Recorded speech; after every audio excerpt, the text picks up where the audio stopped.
السلام عليكم حبوباتي، كدايرين؟ لاباس عليكم؟ مرحبا بكم في القناه ديالكم، قناه اسرار الجمال الطبيعي. في الفيديو ديال اليوم غادي نشارك معكم تجربتي مع كريمات البابايا بالفيتامين او.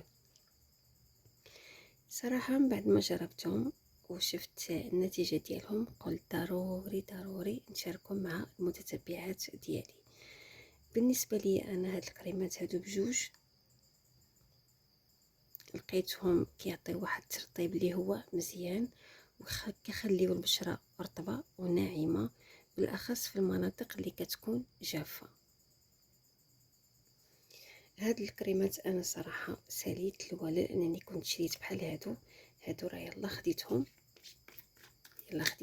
هذا راه مزرعه يلا حليتو، وحتى هذا حتى هو مازال يلا خديتو حتى هو.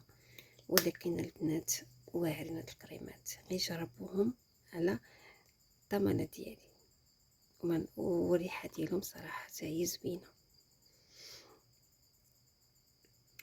الريحه ديالهم غزاله بزاف وحتى القوام ديالهم خفيف، يعني ما ثقيلش وسهل بالاستعمال. وزيد على هادشي كامل الثمن ديالهم مناسب وما غاليش بزاف، وهادشي هو اللي عجبني فيهم اكثر. بصراحه هاد الكريمات انا ناسبوني بزاف وحبيت نشاركهم معكم ونشارك شنو باليا من خلال الاستعمال. غير جربوهم البنات على الضمانه ديالي، والا سبق لكم جربتوهم شاركوني الراي ديالكم في التعليق.